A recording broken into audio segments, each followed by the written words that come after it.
Hello, everyone, and welcome back to Defeating Diabetes, presented by the Boiling Point Podcast and Pastor Gavin Productions. This is part 3 of our ongoing series. Pastor Gavin is talking about his issues with being pre-diabetic and how he's changed his diet and some of the things that he's done to help him so that he doesn't have to move on to be a full diabetic. He started doing this when he was a pre-diabetic, and he's trying to attempt to be avoid insulin or anything like that, having to test his blood sugar by changing his diet and changing some of the things in his life so that he can be more healthy. So this is part 3, and there's no reason to recap, old episodes or anything. Pastor Gavin, welcome back to your series. And thank you, John. Yeah. And what do you have planned for us this evening? Because I don't know about the viewers. Yeah. I don't know about the viewers, but I've also been learning a lot from just hosting this series from you. Mm-hmm. So, I'm hoping that our viewers find it just as entertaining and informative, which is what we do on the Boiling Point Podcast. So leave us a comment if you would like to. We'd be happy to answer any questions in a future episode. And you know what, Pastor Gavin, let me just get the plug in real quick at the beginning of the episode. Check out the storefront, bonfire.com/store/the Boiling Point Podcast. Pick yourself up some apparel. We have some great stuff up there: cups, t-shirts, sweatshirts, duffel bags, sweatpants, shorts, yard signs. We got the whole smash on our storefront. So pick something up and help support us. And even if you can't, hit that share button. Okay, Pastor, what do you have for us here for part 3 of Defeating Diabetes? Yes. Well, a little note of correction. I am a full-fledged diabetic. I mean, I used to be pre-diabetic, but I did change a lot of my diet and what I ate to at least slow down. I think I did reverse it temporarily, but as we get older, our bodies don't work as well as they did when they were younger. Yes, So, and I apologize. I thought you had caught it like before. It was you were pre-diabetic and you were still fighting off the full diabetes part. I think I was confused because do you check your blood? Oh yeah. Okay, you do check your blood, but you don't do insulin or anything like that, right? No insulin, but Yeah, I'm going to get into what I do, though. Oh, okay, great. Well, then let's do that. Yeah.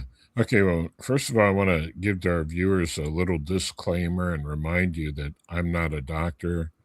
And as it said, I've never played one on TV either. And I'm not a scientist. I'm a pastor, and my higher education is in pastoral theology, not in medicine. But I've learned a lot of things from having diabetes, and also I've learned from doctors and scientists and health gurus and things like that. So I'm going to share with you my understanding of it and my interpretation. I do want to just recap a couple of things that I think are more important. We're talking tonight about type 2 diabetes. Type 1 diabetes is different. Usually people get that when they are approaching puberty, and for some reason the immune system attacks the pancreas, so they no longer produce insulin. And if they don't take insulin, they're eventually going to die. So, but this is type 2 diabetes. It is where your actual metabolism isn't working properly, and specifically like the taking in sugar and glucose and not being able to metabolize it properly. So instead of the sugar getting into the cells where it's needed for energy, it's slow to get in there. And the reason for that is because of insulin resistance. So I, like a lot of other people, still produce insulin, but it just doesn't get into the cells and open up the cells as easily as it should. Like the role of insulin, it's like some people compare it to like a key. Your cells have locks, and you need the glucose to get into the cells, and you need something to unlock the door, and that's what insulin does. Another thing insulin does, it's a fat storing hormone. So here's what happens with type 2 diabetes. The insulin doesn't work as well as it should. So glucose is the named for sugar in its basic form that goes through your blood. The glucose levels are too high, and high glucose levels eventually they cause a lot of bad things to happen. Like eventually, it'll destroy your nerves and your blood vessels. Yeah. So if your nerves and your blood vessels are destroyed, there are different parts of your bodies that are destroyed. So you could go blind. You could have kidney failure, heart disease, because higher glucose levels and higher insulin levels together, they irritate the linings of your blood vessels. So then your blood vessels become irritated in the endothelium. That's the lining. And so then to repair damage, your body sends in cholesterol to patch up the damage. And if you keep getting damage and then the cholesterol patches, that narrows, the area that the blood can flow. So you have restricted blood flow, your nerves die. You can have, different uh, damage that takes place to your body. So this is why this series is so important, because it's estimated that about half the people in the United States either are pre-diabetic or are diabetic, and many of them don't know it. Yeah. So they're wondering, man, why do I feel so lousy, and why do I keep gaining weight and I can't lose it? And that sort of things. And or why am I peeing all the time? And and I feel like I'm thirsty all the time and no energy and all that.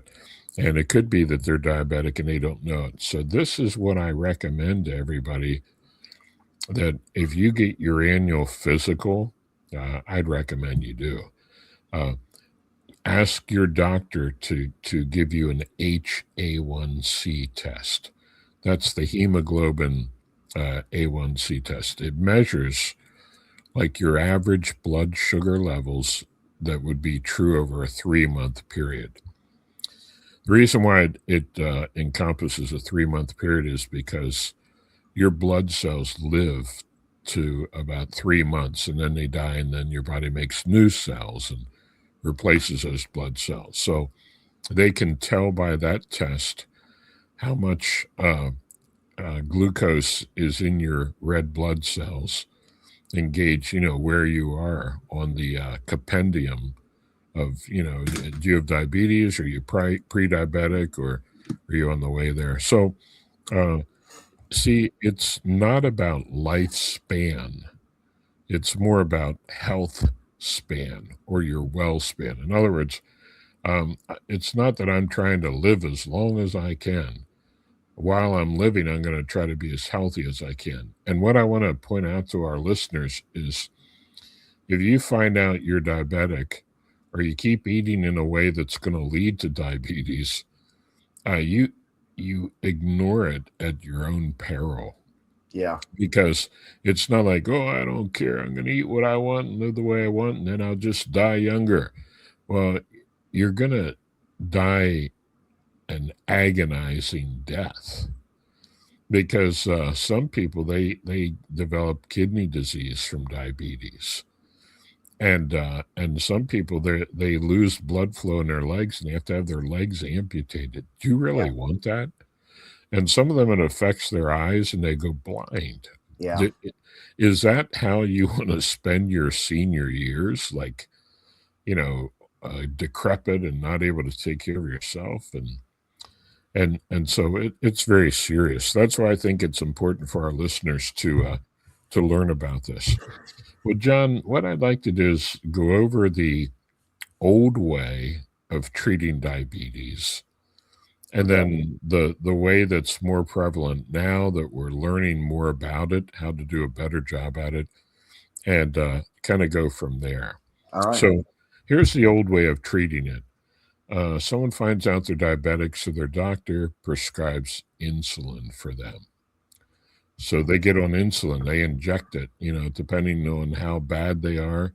So they have to try to figure out, okay, how much insulin do I need? And I've rejected that method of treatment, and I'm not going to do it unless I get to the point where I can no longer produce any insulin, and I'd have to. But see, here's the problem with the old way of treating it. Um, a lot of times you have this roller coaster where people, their blood glucose is high, then they take insulin, and then it goes too low, and they get all shaky and they can't think, and they go into what's called insulin shock or low blood sugar. So then they think, oh no, I got to quick eat something sweet.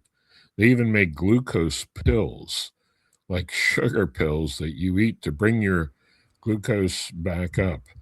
And so we call those hypos, hypoglycemic attacks, where their blood sugar is just too low. And that's very dangerous to anyone listening. If that's you, you are taking too much insulin. So that's one problem with that approach. But another problem is high insulin levels are not good for your body. Yeah. They're harmful and destructive. So then they're shooting insulin. They're experiencing roller coaster if they're not good at managing it. And it's bad for the body. There's higher glucose, or higher insulin levels. So a better approach, which is what I'm following, is don't take insulin. Instead, get to the root of the problem. Your body in that condition can't handle many carbohydrates. So that's sugar, starches, most fruits. So the thing to do is eliminate those things from your diet. And some people have, you've heard of peanut allergies. I might have Yeah. mentioned this in our last podcast. I think If you so. have a Yeah. peanut allergy, don't take medication to control the allergic reaction. Wouldn't it make sense to just don't eat peanuts? Stop eating And peanuts. and for the diabetic, uh, the carbohydrates are the problem. So it's not just sugar. It's Let it's me, if I could, Pastor, oh yeah. let me give you as I do sometimes. Let me give you a counter push, or what I would think that the normal response from the average person was. And let's stick with the peanut allergy analogy for just a second.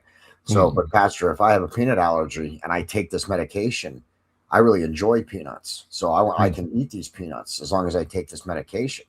Mm-hmm. So Yeah. isn't that still okay? Yeah, if that's what someone chooses, yeah, that is okay. But what I'm saying is, I think a better idea would be to avoid the peanuts altogether. Yeah, So and that is okay if somebody yeah, chooses that, and I and would, if they want to be able to eat all kinds of sugar and all that, and then take insulin, well, that's their choice, and that'll work for a while. But it in my view, it's not the best approach. and I think that's what where I wanted to take the conversation then, because if your Hmm. body's allergic to something, or if you're consuming too much of something that's starting to affect your body, then you should change what you're putting in your body, not take a Right, pill or take an injection so that you can right, keep putting whatever you want in your body. yeah, I'm not familiar. I know it's not used a lot these days, Pastor, but I think self control is the word I'm looking for. hmm, Where you just have right, to exercise a little bit of self control and control what you put in your diet. It's not about what you want all the time. It's about what you need. right. Hey, I gotta turn this heater down real quick. I'm No getting problem. warm. Okay. I understand that. It's weather here in Pennsylvania has been crazy. I can vamp for a minute, or I can always cut this part out. Then it's not a problem. I have this propane heater. And I'll tell you, that thing is great. It makes it nice and warm, but now I'm a little too warm, so I turned it off. I have a propane heater I used to take with me camping for my Oh, tent yeah, yeah, because it was yeah. way So too. this one's safe to use indoors, and Yes. yeah, I So love is it. mine. I got one too that was safe to use for tents and indoors and stuff. Mm, Obviously, one of safety first, Pastor. Right? right. So so you can combine diet and exercise. Now here's the mistake I made. When I found out that I learned about the HA1C test, and I'd go to my doctor for my annual physical, and my fasting glucose was normal, my fasting blood sugar. Yeah. So he didn't give me an HA1C test. You know, he was a good doctor, but that's not what they do. Yeah. So I read about it and I said, hey, can I have the HA1C test? And that's when I found out that even though my morning fasting glucose levels were normal, it was higher at other times during the day, and my HA1C showed that.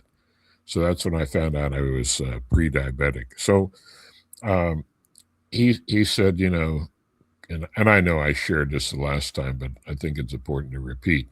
He said, okay, you got to quit eating sugar, potatoes, rice, and pasta. And that was good advice. And I did that and I adhered to that. But there were some mistakes I was making. I didn't recognize that oatmeal was too high in carbs. I was thinking, oh, that's a great healthy food. You know, well, it does have fiber and Yeah. so forth, but for a diabetic, it's just too many carbs. Yeah. And I was eating bananas because you know bananas, man, they have Oh, they're potassium healthy. and Yeah. fiber, and yeah, but they're not a good choice for a diabetic. So there were some things I didn't realize that they were just too high carbs. I should have eliminated those earlier on, and maybe I'd be doing better now. So my after making those changes, however, even though it wasn't perfect, my HA1C went down, and I reversed my type 2 diabetes for a while. That's good. Yeah, but then as I got a little older, my glucose levels started creeping up. So then when I went to the doctor, I said, you know how you wanted me to go on metformin and I didn't want to? Well, I better go on metformin. So metformin is a common medication for diabetics. See, what I want our listeners to understand, I am not against medication if you need it. Yeah. I'm just saying that if you can do it without medication, and there are things you can do apart from medication that can help. Yeah. Change your diet, get rid of those carbs, and focus instead on protein and healthy fats.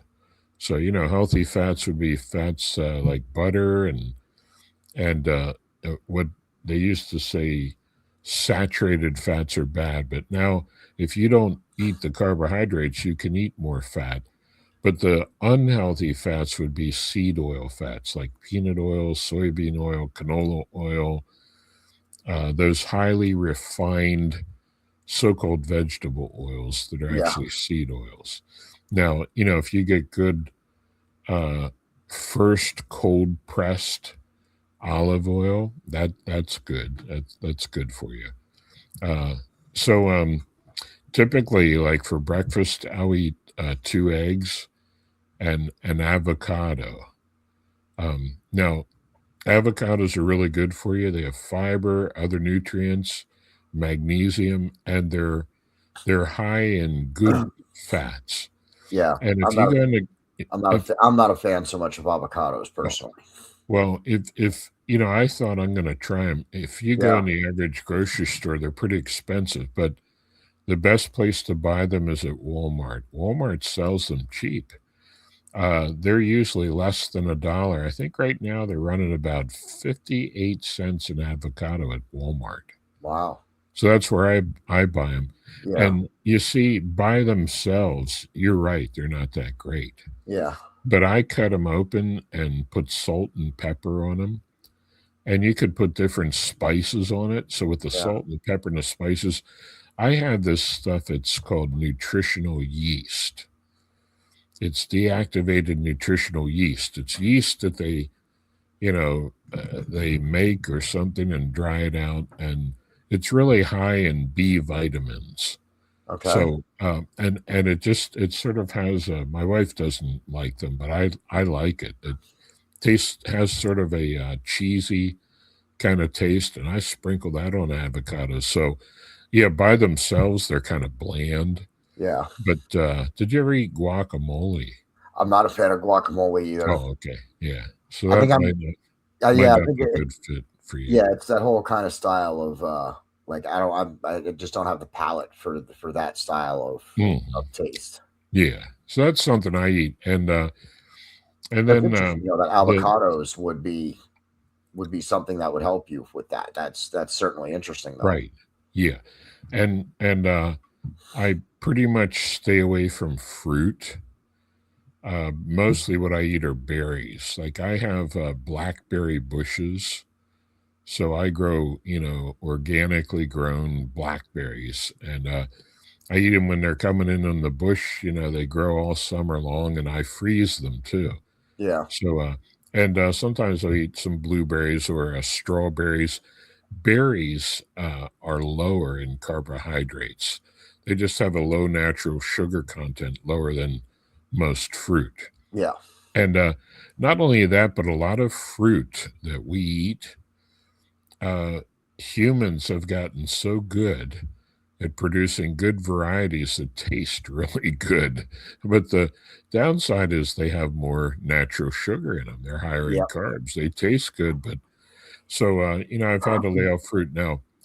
Once in a while, I might eat some other fruit. Like my wife got this big papaya last week. So, I ate some of that fresh papaya. But, uh, I eat grapes from time to time. oh, yeah. No, see, grapes for me, that would be a disaster because they're so high in carbohydrates. You know how I did not sweet know. they are. You Yeah, can I did not taste know it. that they were super high in carbohydrates. Oh, Okay. yeah. Yeah. So I have to leave them alone, and raisins as well. Hmm. My understanding is that when you take fruit and you dry it out, uh, it- like if you look at the labels, it's higher in carbs. So I don't know if there are more of them in a smaller area, or the drying thing makes the carbohydrate percentage increase. But Yeah. dried fruits are higher in carbs. So I got to Interesting. leave raisins alone pretty much too, Yeah, and I was bread. never. Unless they have chocolate on them, I was never really interested in raisins. Oh yeah, I yeah, wish I guess would be a double whammy there, wouldn't it, Pastor? Chocolate covered raisins. I guess that's a double yeah, whammy. Then you get the chocolate, the sugar from the chocolate, and the carbs from the raisins. right, yeah. So I've had to just deny myself and say, do I Mm, want to be healthy or do I want to eat this and then suffer the effects? So it calls for some self-control, but it's good for us to learn that and to yeah, practice that discipline. and as you Uh, just said there, Pastor, practice because no one's going right. to. I mean, yes, some. I'm sure there's some people out there that can be like, "Well, I'll change my diet tomorrow," and then can do that. Absolutely, I'm Yeah. sure that there are some people out there that can just do it. Others, they're going to struggle. They're going to have setbacks. They're going to slide. The point is Yeah. to keep trying and to keep trying to change your diet because for some people, it won't Right. just happen overnight. It's going to Now take here's practice. another. Yep. Oh, exactly, precisely. And here's another thing. Uh, if there's some things that you should not eat, one way to deal with that is don't ever buy them and bring them into the house. Yeah. Because if they're in your house, it's hard. You see them there and it's hard not to eat them. Now, I do not claim to perfectly adhere to this diet 100% of the time completely. Like sometimes I'll eat something that I really shouldn't. Like Sunday, we went out to eat. Now, that's when it's the hardest because you go to a restaurant, they don't always, accommodate your diets. And so anyway, with my meal, Yeah. I had some sweet potatoes, and man, they were good. But I'm pretty sure they had some sugar on them. And Yeah. later on that day, I checked my sugar, and it was high. And Yeah. I did eat a few fries too. Yeah. So Oh, see, man. I See, shouldn't that'll have be, done that, but yeah. I'm an It's idiot. hard, though, right? No, Like, it is, yeah. you And can't I just, thought I'll just eat a couple. Well, probably ended. See, we were eating dinner with a family that had some kids, yep. and somehow uh, someone ended up ordering an order of fries or getting an order of fries they didn't order. So they didn't want them, and there they were sitting right in front of me. Yeah. And But then you start thinking, why can't let this food go to waste? right, And that was ingrained in me by my mother since I Me, was a yep. little kid. Don't waste food. Don't waste food. Yep. And I clean my plate. Like I just All abhor that you idea of hate wasting food, you all know. your Whitcombs, all you Whitcombs clean your plates pretty seriously. Yeah. Yeah. So I'm not claiming to perfectly abide by this, but as a habit, I do. Yeah. My And usual practice. But you know, if it's my birthday and somebody makes me a birthday cake, I'm probably going to eat a piece. Although a lot of people, like my wife, she would make me a keto cake. yeah, There are different recipes you can find on the internet that you know show that how would to be make cake. things lower in carbs. Cake and So sweets are would be yeah, my setback, and French fries for sure, and baked potatoes. I love hmm baked potatoes. I love French fries, and yeah, I have the occasional like snack or hmm whatever. Now I've been changing my diet too, based on what I've learned from this series and the other series that we're shooting. So I'm eating a lot more eggs and meat than I hmm was before, and I've cut out some of the vegetables and any fruits that I've been eating or anything like that, with the exception of the yeah, grapes. The grapes are next. yeah. Now, But see, we were working at the church today, and you know we were painting, and we stopped for lunch, and so I ate a salad, and my wife made this delicious vegetable soup, you know, and that was fine. But a lady from the church made these cornbread muffins, like the size of uh, a, you know, the small cupcake. I yes, ate one. Now, yeah, you know, in my defense, I was up moving around working, so now that helped. let me But ask you a question. Because you just said it was cornbread. Is there any type of bread or anything that maybe is less in carbohydrates than other types of bread? yes, there's a lady at our church who makes bread from it's called high corn wheat. And high corn wheat is an ancient grain, an ancient type of wheat that has survived to this day, and it's lower in carbs. And then sometimes I will make my own bread, and instead of regular wheat, I use almond flour. So Okay, instead of wheat flour, almond flour. It's ground up almonds. yeah, So it's you know it's lower in carbs. So yeah, that's that kind of bread would be, you know, lower at in least carbs. better for you than Yeah, others. Yeah, yeah. and Now, sometimes you got to start with those hacks. If there's something you want to take out, like if you're a big bread mm, person or a big, muffin, as you were saying, cornbread muffin. mm, Uh, I mean, that'll get me too. So if you still want to eat some of that, then try and change your recipes. Try and see if you can make a better version of it at least, because at yeah, least then you're trying it, and then maybe eventually you can start, putting it down completely. yeah. Okay, now I want to just share a little bit of my journey, not to talk about myself, but I think so it'll help our listeners and our viewers understand. So I found out I was pre-diabetic. I made dietary changes. I did reverse my diabetes for a while, but a few years later, as I got older, and my body had a harder time metabolizing the carbs, I started to take metformin, you know. And so I would say that worked for a while, but then uh, my blood sugars kept creeping up. So what I did was instead of 3 meals a day, and by the way, you got to cut out snacking, right? Yeah, But instead of 3 meals a day, I cut down to two, and that helped for a while. But then, in spite of that, like I was eating a diet that a lot of people would say, "Wow, you're being a really good diabetic," and my HA1C still went higher than it should have been. yeah. So like from like a 7.0 or 6.5, something like that, it went all the way up to 9.0. Wow. So my health insurance company contacted me, and they have like a diabetes coaching program where you get this app, and you record your meals, and initially you would record your meals and your medication and all that, and then they hooked me up with an endocrinologist.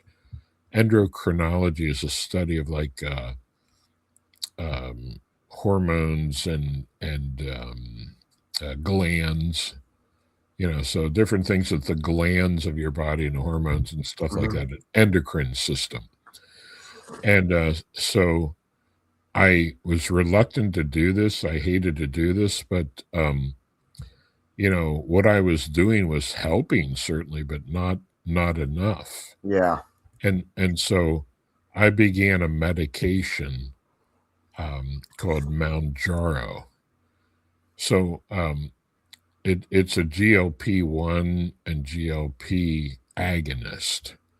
So GLP stands for glucagon-like peptide 1. So I hate it, but once a week I got to inject it.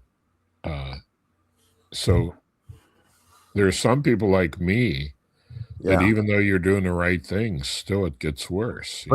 But think about where you'd be had you not changed everything. Oh yeah. Right? Yeah. Like how much, how much sooner would it have happened, and then where would you be now? Yeah. So, that's an thing. And I didn't realize that you had your diabetes, that it was like that, where you were actually getting once a week injections or something. Yeah. So it's not insulin. It's the way this well, a lot of people are taking these GLP-1s to lose weight. Like they were originally designed for diabetics, but some people take them to lose weight because it helps them. The way it works, like there's Wegovy and I forget the different kinds, but mine is the Mounjaro. Another name for the peptide is terzepatide. And so this, peptides are like, you have amino acids, then you have peptides, and then you have proteins. So peptides are in between the amino acids and the proteins. So the GLP-1 agonists and GLP-2, I think, or maybe, I don't know, there's two different things it does. It slows down the rate that your stomach empties. So the reason for that is then the food doesn't go into your system as quickly. Thus, it keeps your glucose levels from going up as quickly as they would. And then another thing it does is when I need my body to produce insulin, like if I eat food, then it helps me produce the insulin a little better. So instead of a shot where you're pumping insulin by all the time, it's just when I need it. So it's just to help your system. It's just to help it's not in place. That's what you're saying about the you're not injecting glucose or anything like that. You're not injecting something that your body should be already making. What you're doing is taking something that assists your body in making the things that it needs. Yeah, right. Yeah. Yeah, so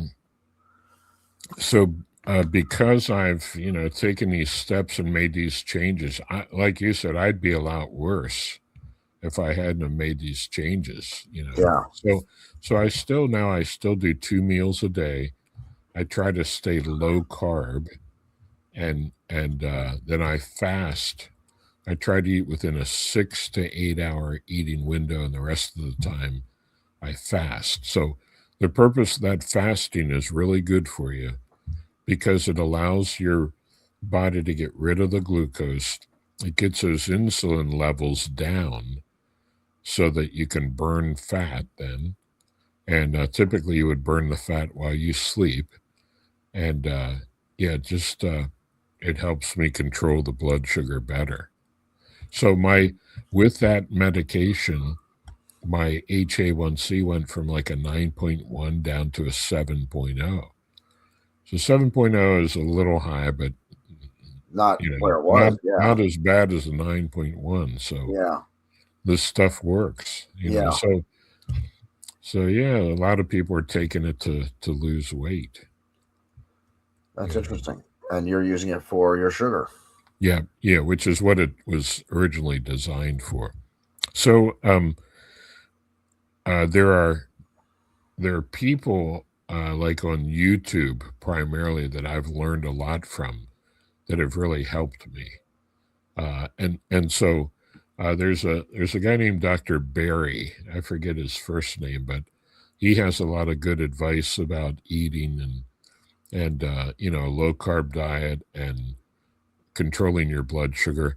And then there's another guy. This guy is not a doctor. He's like a missionary pastor, and his name is Dennis Pollock. And so I listen to him, and he shares a lot. He's diabetic, but he has his well controlled, and in fact, his numbers aren't even in diabetic range. He's someone that's able to control it just with his diet and without any medication. But he's really been helpful. And he also, sometimes he'll share recipes like ways you can make food that we all like and love, but in a low carb version. And there's another doctor named Dr. Jason Fung. I think he's a South Korean guy. He's an American, I think, but he's from South Korea. Jason Fung. I've learned a lot from him too. So there are guys on YouTube that really can be helpful that know a lot more about it than I do that can help you control your blood sugar. Now, there's some people that say, oh, the problem is fat. So you need to eliminate all fat and go on a vegetarian diet.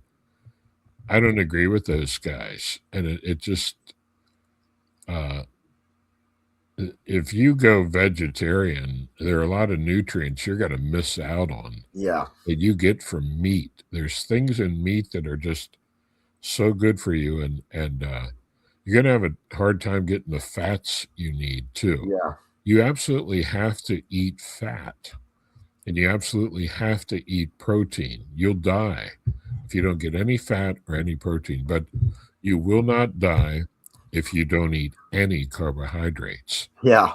Dr. Sarah Holberg, she's dead now, but when she was still living, she had a TED talk about that very thing. And if you really need any glucose, your liver can make it. So, yeah. So, I'm not perfect. I'm trying to do what I can to ward this off, and but that's generally basically how you beat it. So if there's anyone listening and you just got the diagnosis or you suspect you're diabetic, and you've never had it checked, I would say get it checked and do something about it.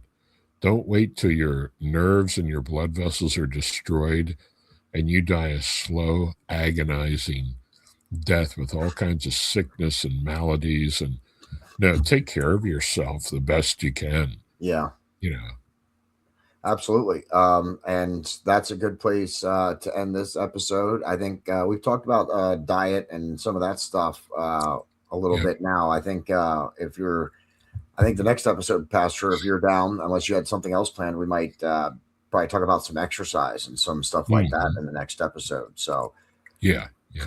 of course, this series is going to be ongoing. We don't have like an official end. We're just going to keep doing them until it's finished. So, tune in. Again, it's either going to be next week or the week after that. We're either going to be releasing these every week or every 2 weeks. So look for us again in a week or 2 weeks whenever we've set up the day that it is. Leave a comment for Pastor Gavin if you would like to, and check him out on Facebook at just search Gavin Whitcomb Sr. and you can find him on YouTube. That's what I meant to say, not Facebook. You can find him on YouTube. Just search Gavin Whitcomb Sr. on YouTube and you can find his channel. We're trying to get him to the 150 follower mark is the next marker that I've been trying to help him reach. So that's go and follow him and give some of his sermons a shout out because they're awesome. Also watch them. Don't just share them out or leave a comment. Make sure you watch them because they're excellent. So, and we'll be back again for another one of these episodes. And if it hasn't happened already, we're going to do a whole big fitness episode where we'll have multiple, like a whole panel on. So look for that if it hasn't happened yet either.